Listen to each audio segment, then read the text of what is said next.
rupanya ada salah satu orang yang coba-coba mau menyerang Kurnia. Dia tidak setuju bahwa Alkitab mengajarkan asas monogami.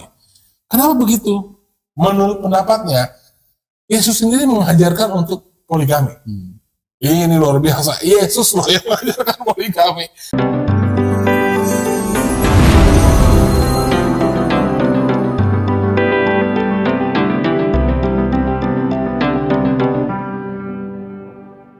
Baik, selamat malam, saudara yang dikasih Tuhan Yesus Kristus. Malam hari ini Anda kembali bersama dengan kami di channel Podcast Kebenaran. Temanya masih tentang doktrin Alkitab, di mana kami mengupload dalam channel ini video-video yang berisi perbincangan yang membahas tentang topik-topik kekristenan. Nah, bisa jadi kami berharap lewat tema yang sering kami bahas, ini akan mengedukasi Anda untuk Anda bisa menerima kebenaran, mengerti kebenaran, dan hidup di dalam kebenaran. Tetapi bisa jadi juga ini adalah defense atau mempertahankan iman terhadap serangan-serangan dari orang-orang yang di luar dari kekristenan itu sendiri, yang mereka hendak ingin menyerang Alkitab sebagai firman Tuhan. Karena tanpa ada orang yang memberikan penjelasan yang betul tentang Alkitab saat Alkitab diserang oleh orang-orang yang berusaha untuk meruntuhkan iman kekristenan, maka kami takut banyak orang yang tidak memiliki pengetahuan yang cukup, mereka akan tersesat terhadap pernyataan-pernyataan yang menyimpang dari kebenaran firman Tuhan. Jadi kami ada di sini tidak bermaksud untuk menyerang siapapun juga, institusi manapun, keyakinan manapun, bahkan kami tidak bermaksud untuk menyerang orang yang memberikan pernyataan yang menyerang Alkitab. Tetapi karena kasih yang kami miliki, karena Tuhan Yesus sudah lebih dahulu mengasihi kami rindu untuk menyatakan kebenaran di atas kesalahan. Baik, sebelum kita mulai acara kita, saya meminta kesediaan Pak Yusias untuk pimpin kita di dalam doa. Bapa dalam surga, kembali kami memohon pimpinanmu Tuhan. Pimpin acara kami podcast kebenaran, di mana acara ini membahas seputar iman kekristenan yang berdasarkan Alkitab, yang adalah satu-satunya firman-Mu. Di mana kami ingin menyatakan kebenaran di atas kesalahan. Biarlah Tuhan pimpin acara ini, sehingga lewat acara ini banyak orang terberkati, banyak orang mendengar kebenaran firman-Mu, sehingga dapat membedakan pengajaran yang benar, pengajaran yang salah. Karena kerinduan kami Tuhan, banyak jiwa dimenangkan di dalam Yesus. Karena Engkau sendiri menghendaki semua orang diselamatkan. Pimpin acara kami Tuhan. Di dalam nama Tuhan Yesus Kristus kami telah berdoa dan mengucap. Amin. Amin. Ujilah segala sesuatu dan peganglah yang baik. Kalau Anda memperhatikan, sebelum saya mulai, saya coba perkenalkan, mungkin kalau Anda yang baru menonton video ini, di sebelah kiri saya ada Pak Yusias. Selamat malam Pak Yusias. Sebelah kanan saya ada narasumber kami, Pak Gembala Kurnia. Selamat malam Pak Kurnia. Malam. Mereka berdua luar biasa, setia terus menemani saya di tempat ini untuk memberikan penjelasan yang komprehensif, penjelasan yang benar-benar lurus, yang sesuai dengan Alkitab tentang tema-tema kekristenan. Oke, kalau Anda menonton video-video kami sebelumnya, tentu kami pernah membahas masalah asas pernikahan yang sesuai dengan Alkitab. Ya. Karena kami percaya bahwa Alkitab itu adalah satu-satunya firman Allah, maka dia harus memenuhi syarat mengandung keseluruhan sifat-sifat Allah, di mana Allah harus maha benar, maha suci, maha kudus, maha tahu, maha kasih, dan yang lain-lainnya tentang sifat-sifat Allah yang luar biasa.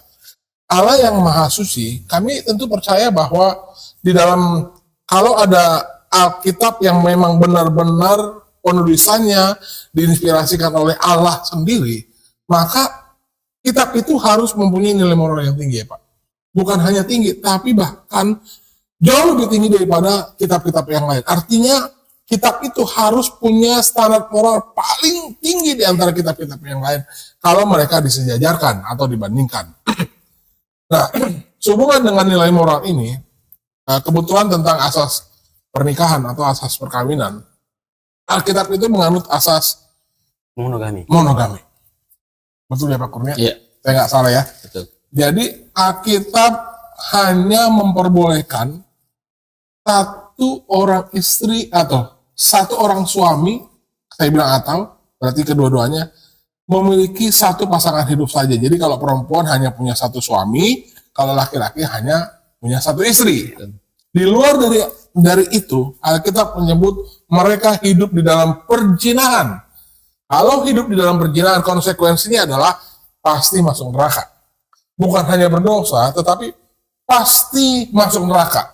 Jadi siapapun juga yang hidup di dalam perjinahan sampai mati ya Pak Kurnia, kalau dia hidup di dalam perjinahan sampai mati, Alkitab jelas menegaskan dia pasti tidak selamat. Ya, karena pasti bukan orang lahir baru. Iya, karena pasti bukan orang lahir baru.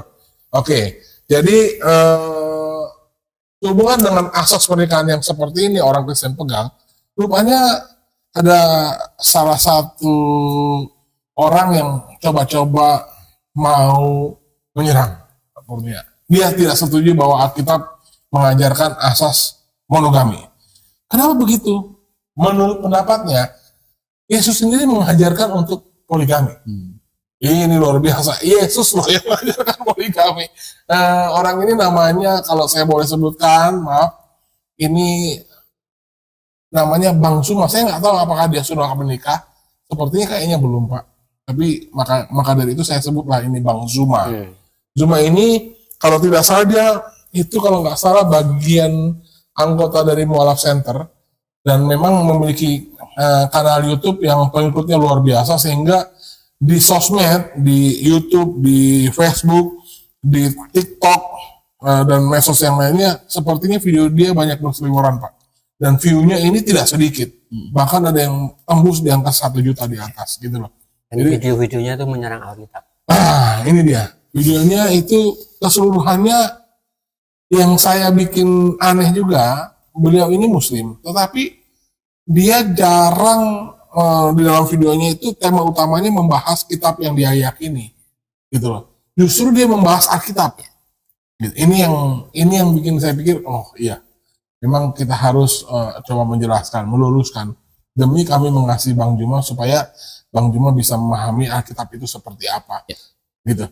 Oke, kembali lagi ke masalahnya Pak. Ini dia ada satu video YouTube yang dengan tegas dia mengatakan bahwa sebenarnya di dalam kekristenan, bahkan di dalam Alkitab, bahkan Yesus sendiri itu mengajarkan poligami. Saya sempat kaget. Baru pertama kali saya Kristen dari kecil Pak Yesus. Baru pertama kali ini saya dengar Yesus itu ngajar poligami. Saya pikir ini ayatnya ada di mana kan gitu kan. Dan memang dalam video itu sendiri memang dikatakan di mana ayatnya kan gitu. Dia langsung sebut tuh Pak. Di Lukas pasal 18, boleh Pak Korda dan Pak Yesus buka. Lukas 18 ayat 29 sampai dengan 30. Saya baca ya Pak. Ya, boleh. Kata Yesus kepada mereka, berarti Yesus ini benar nih Pak, dia ngomong. Kata Yesus, berarti Yesus ya. Aku berkata kepadamu, sesungguhnya setiap orang yang karena kerajaan Allah meninggalkan rumahnya, istrinya, atau saudaranya, orang tuanya, atau anak-anaknya, akan menerima kembali lipat ganda pada masa ini juga, dan pada zaman yang akan datang, ia akan menerima hidup yang kekal. Jadi, menurut Bang Zuma, dia mengeksegesis kedua ayat ini, itu begini, kalau ada orang yang meninggalkan istrinya, saudaranya, rumahnya, orang tuanya, anak-anak, karena Allah, nah gitu, karena kerajaan Allah, maka Allah akan menggantinya berlipat ganda. Berarti kalau mau fair, dia harus hitung rumahnya berlipat ganda, saudaranya berlipat ganda, orang tuanya berlipat ganda, anak-anaknya berlipat ganda, termasuk istrinya berlipat ganda. Itulah makanya yang dibahagia cuma istrinya yang dibahas istrinya aja. Kan ini kita mau fokus ke poligami ya Pak Yus ya. Karena memang pengajaran cuma seperti itu. Iya. Sebenarnya kalau ini benar terjadi, sebenarnya seharusnya di seluruh dunia semua orang Kristen rumahnya pasti banyak. Tapi oke. Saya akan kembali coba menyelami alam pemikirannya Bang Zuma ini supaya kita boleh coba mengupas ya. Jadi yang berlipat kali ganda nih Pak Kurnia, rumahnya, istrinya, saudaranya, orang tuanya, dan anak-anaknya. Dan pada zaman sekarang kata dia, sampai ke depan juga dia akan terima hidup yang kekal. Fokus. Kita nggak bahas masalah rumahnya, karena orang Kristen kalau punya rumah banyak nggak berdosa. Kalau orang Kristen punya saudara banyak nggak berdosa. Orang Kristen punya orang tua banyak, saya juga bingung nih bagaimana cara menjelaskan orang tuanya. Gitu, nggak berdosa juga. Kalau anaknya banyak, nggak berdosa. Nggak berdosa ya Pak. Kalau istrinya banyak berdosa. Ini nih Pak, ini masalahnya istrinya nih Pak. Ini kacau balau nih, berlipat ganda. Bahkan berlipat ganda, mungkin bisa jadi, kan ada ayat yang lain Pak, diganti sampai 100 kali lipat. Bayangkan Pak, orang Kristen boleh katanya kawin sampai istrinya 100. Nah kata, ini sudah melebihi kitab sebelah nih Pak. Kalau kitab sebelah kan 72. Orang Kristen nggak mau kalah. Istrinya boleh sampai 100. Bayangkan. Saya punya istri 1, puingnya udah minta ampun Pak. Ini kalau udah 100 istri bagaimana dia punya? Karena si Zuma ini sedang menjajarkan ajaran dia sendiri gitu loh. Dia jadi pengen dapat temen yang ajarannya sama. Itu. Kalau kitab sebelah 72 itu dapatnya kan nanti di surga. Tapi Kristen ini dapatnya di dunia ini. Jadi boleh punya istri sampai 100 dan hebatnya dapatnya bukan karena menikah, tapi karena bonus dari Tuhan. Akibat meninggalkan keluarganya demi mengikut Tuhan. Ya, saya nggak mau banyak-banyak lagi lebar terjadi kemana-mana. Kita persilahkan dulu Pak Gembala Kurnia untuk membedah statement dari Pak Juma ini according atau menurut Alkitab seperti apa? Ya. Silakan Pak Gembala. Baik. Ya, jadi kalau saya juga mau lihat videonya, Ya. jadi katanya kalau dari Lukas 18 ayat 29 sampai 30 ini di dunia ini boleh poligami. Tapi kalau dia dilanjutkan di video itu di Matius 19 ayat 29 itu, jadi ada dua pokok bahasan. Ya. Di dunia boleh poligami, nanti di surga dijanjiin 100 istri. Gitu. Matius 19 coba dari ayat 28 ya, sampai Saya baca ya Pak. 29. Kata Yesus kepada mereka, aku berkata kepadamu sesungguhnya pada waktu penciptaan kembali, apabila anak manusia bersemayam di tahta kemuliaannya, kamu yang telah mengikut aku akan duduk juga di atas 12 tahta untuk menghakimi ke-12 suku Israel. Dan setiap orang yang karena namaku meninggalkan rumahnya, saudaranya laki-laki atau saudaranya perempuan, bapak atau ibunya, anak-anak atau ladangnya, akan menerima kembali 100 kali lipat dan akan memperoleh hidup yang kekal. Tetapi banyak orang yang terdahulu akan menjadi yang terakhir, dan yang terakhir akan menjadi yang terdahulu. Ya, ayat 29. Ayat 29. Dan setiap orang yang karena namaku meninggalkan rumahnya, saudaranya laki-laki atau saudaranya perempuan, bapak atau ibunya. Nah, di sini di dalam King James-nya ada tambahan wife juga, istri juga. Maka ada Bang Juma itu bilang nanti di surga itu dikasih istri 100 kali lipat. Jadi kalau di dunia ini kan dilipatin gitu. Kan kalau di Lukas tadi kan udah dikasih 100. Berarti dilipatin lagi 100. Boleh dong Pak. Jadi begini. Jadi ceban nih. Kalau di dunia boleh poligami, taruhlah punya 3 istri, berarti di mana di surga 300 istri maksudnya. Oh maksudnya itu Pak. Ya, menurut pengertiannya begitu. Jadi menurut pengertian aku sampai kaget. Oke, lanjut Pak. Ya kan seperti itu. Nah, jadi ini ada dua bahasan. Jadi apakah di Lukas pasal 18 tadi sebenarnya berkata bahwa di dunia ini nanti akan boleh berpoligami, gitu kan? Oke. Jadi berlipat kali ganda. Jadi istrinya berlipat kali ganda, kan gitu. Nah, jadi sebenarnya di dalam kata istri ini ya, kata istri yang diterjemahkan bahasa Indonesia istri, di KJV juga wife, itu dari kata gunaika. Gunaika itu asal katanya dari gune. Perempuan ya. Gune itu bentar saya baca kamusnya.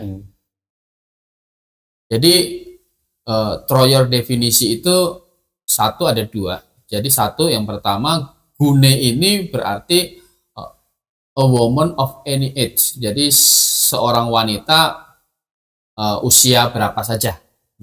Apakah dia perawan atau menikah atau janda.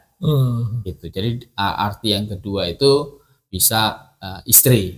Gitu. Jadi bisa diterjemahkan sebagai perempuan saja. Jadi bisa saudara perempuannya, gitu. Jadi meninggalkan. Jadi tidak harus diartikan sebagai istri.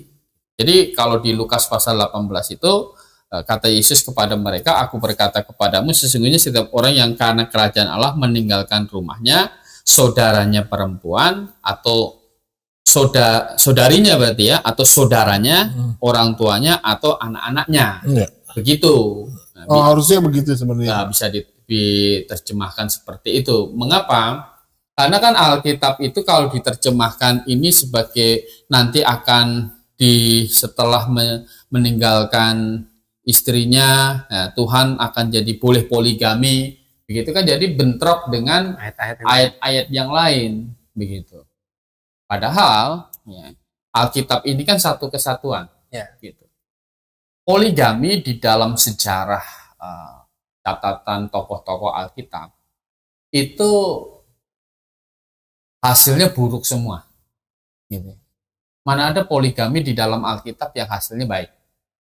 Ada tidak? Tidak ada, gitu.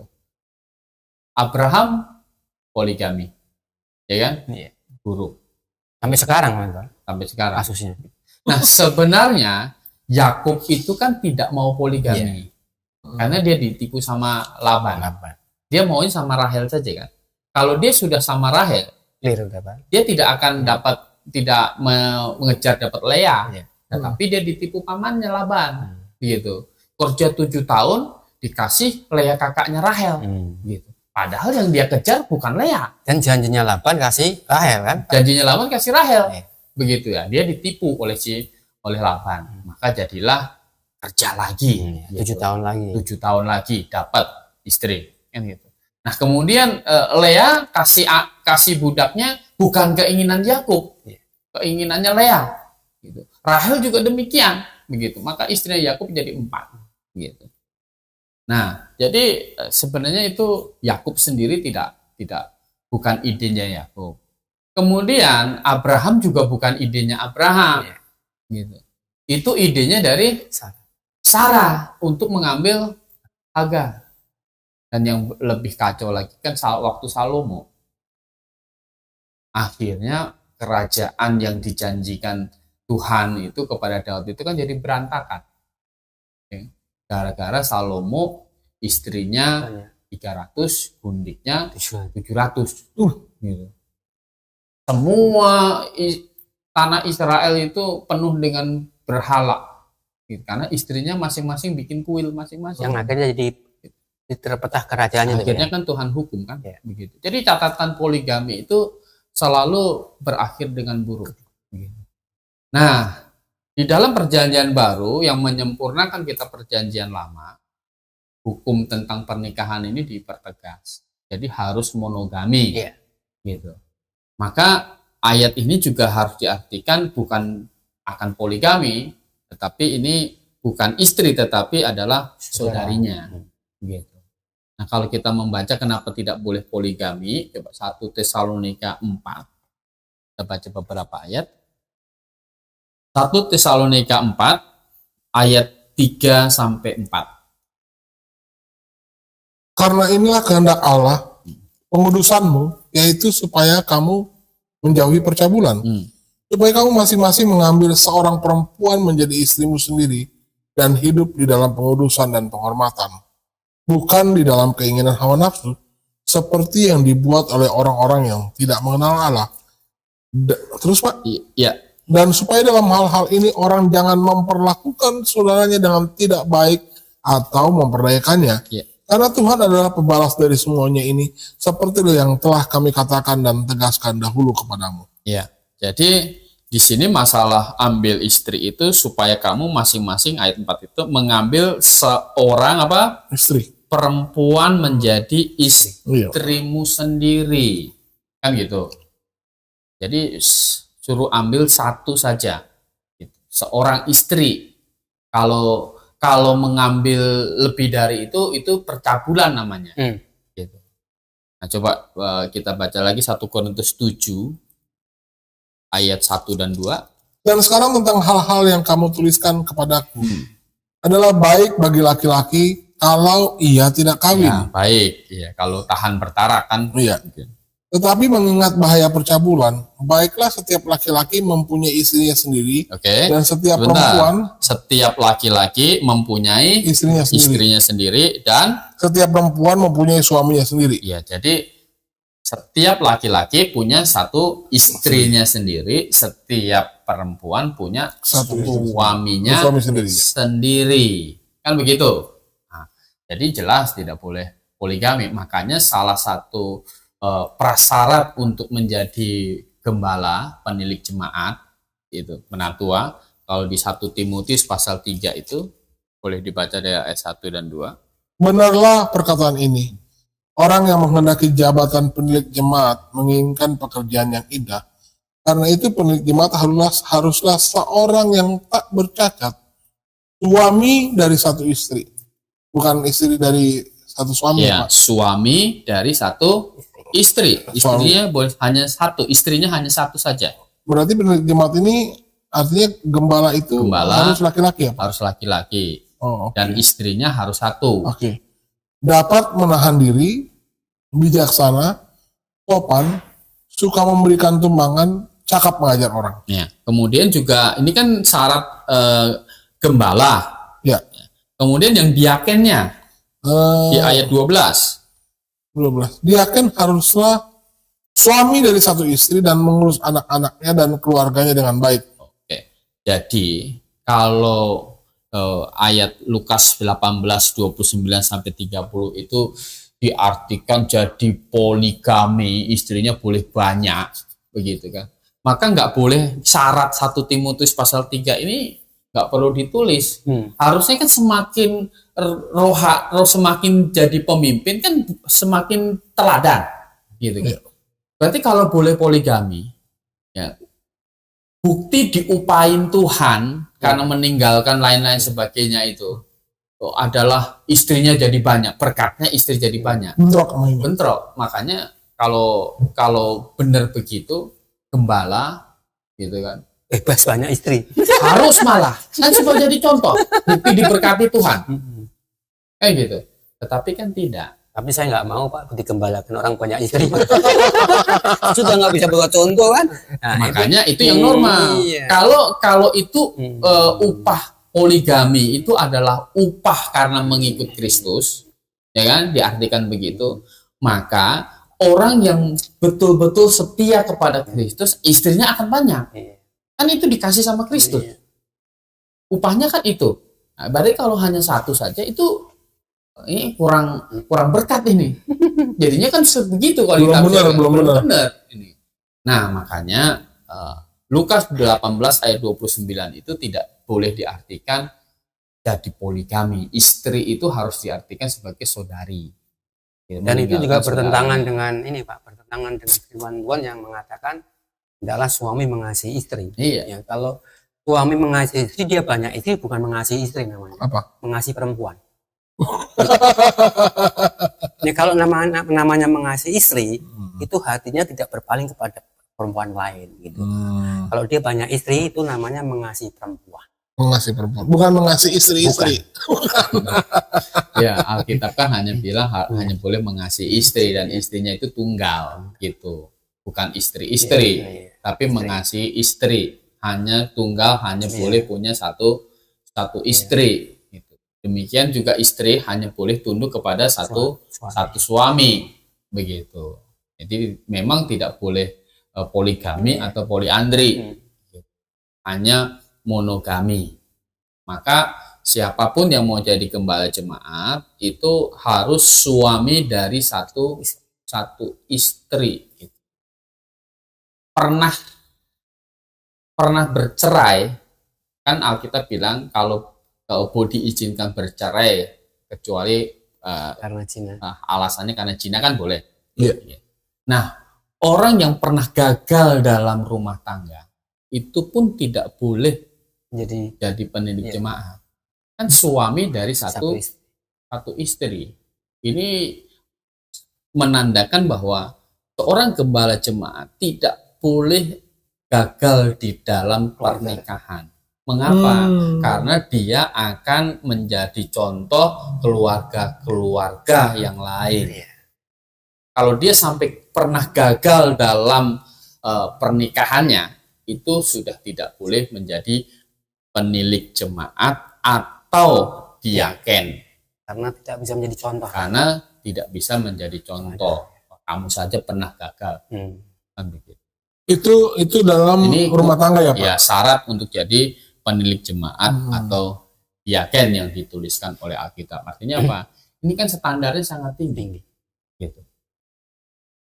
Harus dilihat berbeda gembala penilik jemaat gitu dengan raja-raja di perjanjian lama gitu. Daud begitu harus dilihat berbeda. Mengapa? Karena hukum pernikahan yang tidak boleh poligami harus monogami. Ini kan moral yang Tuhan tingkatkan di dalam kitab perjanjian baru. Begitu.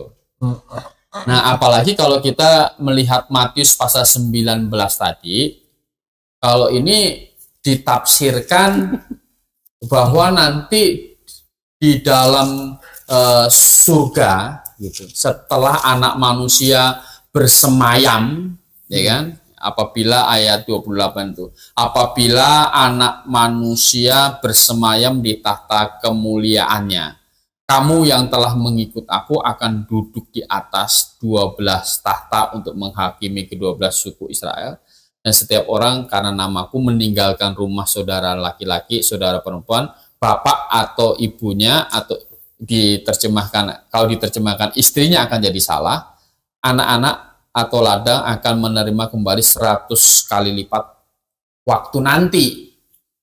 Itu kan, jadi kalau ditafsirkan, ya kan, di surga kemudian akan dikasih 100 istri, itu lebih kacau lagi gitu. Kenapa? Karena kan Tuhan Yesus kan bagaimana sih kehidupan di surga itu?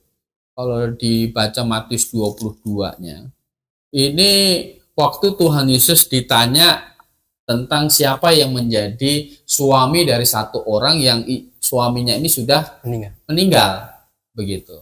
Jadi menikah lagi sampai 7 kali. Katanya. Berarti dia pernah 7 kali menikah. Suaminya meninggal. Cerai mati. Cerai mati ya Pak. Nah, orang Saduki ini kan tidak percaya ada kebangkitan. Dia datang kepada Tuhan Yesus tanya, kalau begitu, kalau memang ada kebangkitan, mau ngomong begitu dia, yang jadi suami perempuan ini siapa? Gitu. Nah, pikir orang Saduki ini Tuhan Yesus nggak bisa jawab ini. Gitu ya. Tapi apa jawaban Tuhan Yesus? Ayat 29 sampai dengan 31. Yesus menjawab mereka, kamu sesat. Sebab kamu tidak mengerti kitab suci maupun kuasa Allah. Karena pada waktu kebangkitan orang tidak kawin dan tidak dikawinkan, melainkan hidup seperti malaikat di surga. Jadi hidup seperti malaikat di surga. Maksudnya jadi tidak kawin dan tidak dikawinkan. Gitu. Jadi tidak ada upah di surga itu banyak istri. Apalagi bidadari ya. Jadi pasti surganya lain itu. Itu ngarep-ngarep berarti Pak. Surga yang ngarep. Berarti sorry Pak. Kata kawin dan tidak kawin melainkan hidup seperti malaikat di surga ini. Maaf. Berarti tidak ada ada kemauan birahi seperti di dunia ya Pak. Betul lah. Karena kan kepentingan birahi itu kan Punya banyak anak. Ya di dalam Adam itu untuk memenuhi bumi, Untuk punya keturunan. untuk punya keturunan. Di surga kan nggak mungkin ada keturunan lagi gitu. Betul. Di surga kan tidak ada kawin mengawin makanya. Nah, Oh. waktu itu malaikat itu tidak kawin mengawin, kenapa? Karena memang malaikat itu sudah diciptakan sudah banyak. Sudah berlaksa-laksa, Ya Pak. sudah berlaksa-laksa gitu. Jadi sebagiannya yang jatuh yang disebut iblis atau setan itu kan itu juga jatuh sepertiganya kan sudah banyak. Dan logikanya begini, Pak. Logika saya berpikir, surga kan sifatnya kekal. Berarti kan tidak ada perubahan, Pak. Nah, kalau masih ada proses kawin mengawin dan punya anak, mau kerja lagi surga? Kan tidak. Kekal. Kalau kekal berarti fix. Misalkan di surga jumlah masuk surga ini taruhlah misalkan 100 orang ya. Fix 100 orang akan bertambah karena kan kekal. Kalau ada anak, kan yang lain berarti kan ada perubahan, itu namanya bukan kekal. Ya, adanya di bumi ini yang tidak kekal. Ada jumlah nambah, manusia nambah, kemudian manusia meninggal nambah lagi karena belum kekal di bumi kan gitu ya. Ya jadi di bumi ini kita berkeluarga. Iya. Itu saja kan tadi ayat-ayat tidak boleh poligami. Iya. Masa di surga jadi boleh dapat 100 gitu bagaimana Logikanya, Pak. ngakurkannya bagaimana gitu, ngakur baca Alkitabnya bagaimana begitu. Jadi dia mau Pak Bang Cuma ini membaca Alkitab sepotong, Iya. tidak melihat secara komprehensif tentang bagaimana Alkitab ini mengajarkan begitu. Kok kenapa diterjemahkan istri? Kan gitu. Ya, ini kan namanya terjemahan. Penerjemahan kan bisa salah. Begitu. Maka sebenarnya kenapa kok bisa juga diterjemahkan istri memang? Ya kan? Kata gunaika ini bisa juga diterjemahkan sebagai istri. Tetapi kan kata ini kalau diterjemahkan istri itu akan bentrok dengan ayat-ayat yang lain. Ini tidak mungkin. Dan bentrok dengan pengajaran Yesus sendiri, Pak. Betul. Jadi gunaika ini di dalam Lukas 18 ayat 29 itu ataupun yang di Matius 19 ayat 29 itu adalah saudari itu, perempuan artinya. Oke, tapi ini loh Pak, saya kembali mau tanya penjelasan Pak Kurnia. Kalau itu tidak kurang tepat kalau itu diterjemahkan dengan kata istri. Oke. Ini saya mau coba belokin ke arah yang lain, kita nggak bilang istri nih. Lalu bagaimana dengan rumah Pak? Bagaimana dengan saudara? Bagaimana dengan orang tua? Itu di zaman ini juga katanya berlipat loh Pak. Berarti kan, oke, let's say kita bilang istri tapi saudara. Nah, saudara berarti kan saudara perempuan. Berarti semua orang Kristen ini rumahnya banyak ya Pak? Ya, begini. Kalau seseorang mengikut Kristus, ketemu dengan orang yang mengikut Kristus, kan jadi saudara. Gitu. Kalau dia laki-laki, saudara laki-laki. Kalau dia perempuan, saudara perempuan. Kalau dia orang tua, kalau orang tua, ayah atau ibu kan begitu. Rumah bagaimana? Gitu kan. Ya, kita dalam satu jemaat gitu kan. Kalau saya pergi bermalam ke rumah Pak Riko, boleh Pak? Nah, itulah rumah saya juga. Boleh kan? Oh, boleh. Bayar kan? Oh, enggak perlu bayar. Di belakang rumah Pak Yus? Boleh. Boleh nggak? Jangan malam. 2 malam juga boleh. Malah kita ini ya, kalau kita di teman-teman di Gereja Baptis Independen Alkitabiah ini, kita pergi ke Kupang misalnya, ada Pak Gembala Dance, gitu kan. Kita ke sana pasti diterima ya, jamu, gitu kan. Nggak perlu sewa anggap rumah sendiri. Iya. Nggak perlu sewa hotel. Dari saudara laki-laki gitu ya Pak? Saudara laki-laki. Oh, maksudnya itu. Jadi ini sebenarnya bukan bicara number ya, bukan bicara angka yang dilipat gandakan ya Pak. Kalau angkanya yang dilipat gandakan berarti semua orang Kristen yang benar, banyak rumah, banyak saudara, banyak orang tua, makin banyak anak. Ya, Tapi ini bukan bicara itu ya. bukan bicara jumlah rumah yang fisik kita miliki bisa kita jual gitu. Bukan begitu ya. Bukan gitu. Tapi kebahagiaannya. Kebahagiaan punya di mana-mana bisa ada rumah gitu. Karena rumah kan intinya kan kita bisa tidur di situ kan begitu. Nah, maka di dalam Alkitab itu ada satu pelayanan memberi tumpangan. Iya. Kan begitu. Nah, jadi orang Kristen kemana-mana ketemu dengan saudara yang akan dikasih tumpangan. Seperti itu. Ada perintahnya ya, Ada Pak? perintahnya. Ya, luar biasa. Saya ingin bagi kesaksian dulu tahun berapa saya lupa. Kalau nggak salah 2019 ya Pak. Yang saya jalan dengan Pak Kurnia ke Sumatera. Kita tiba di Palembang ya Pak. Di Pekanbaru. Oh iya Pekanbaru. Sebenarnya saya nggak terlalu kenal dengan orang ini. Tapi kita butuh penginapan. Dibukain rumah, dimasakin. Luar biasa. Nah, itulah di dalam kekesanan yang Alkitabiah. Iya. Padahal kita nggak satu tubuh dalam jemaat ya Pak. Ya, kita Tapi iman kita sama. ya saudara seiman. Saudara seiman. Jadi Alkitab kan berkata di dalam ini bersaudara seiman itu saling tolong menolong. Iya. Kan seperti itu. Jadi aplikasi dari ayat itu seperti itu. Salah kalau ditafsirkan juga ini jadi teologi sukses. Iya. Kan gitu. Wah, kamu tinggalkan satu rumah, nanti Tuhan gaji ganti 100 rumah. Yang atas nama kamu sertifikatnya. Ya kan? Ditafsirkan begitu kan salah. Justru orang mengikut Kristus karena hal-hal yang bersifat duniawi materi ini kan nggak boleh. Yesus sendiri berkata, aku ini anak manusia ini tidak punya tempat untuk meletakkan kepala. Kan gitu. Serigala masih punya liang, burung punya sangkar. Anak manusia tidak punya tempat untuk meletakkan kepalanya. Dia tantang murid-muridnya, masih mau ikut tidak? Kan gitu. Artinya Tuhan mau seleksi orang yang ikut dia karena sesuatu janji materi duniawi, itu nggak usah ikut. Jadi yang Tuhan mau adalah kita ikut dia karena sesuatu yang rohani. Kita nggak bisa menyelesaikan dosa kita, maka kita ikut Yesus. Yesus juru selamat atas segala dosa kita. Begitu. Yang mengenai berkat tambahan itu Matius 6 ayat 33, cari dulu kerajaan Allah dan kebenarannya, maka semuanya itu akan ditambahkan. Jadi jangan dicari yang tambahannya, cari kerajaan dan kebenarannya. Yang mengenai ditambahkan itu adalah Tuhan yang tambah. Otoritas Tuhan ya. Nah, tetapi Lukas 18 ayat 29 itu yaitu kita punya saudara di dalam Kristus yang berlipat ganda. Gitu. Saudara perempuan banyak, saudara laki-laki banyak, gitu kan. Ayah, ibu, rumah juga banyak. Gitu. Jadi nggak usah takut sebenarnya. Gitu. Luar biasa. Iya.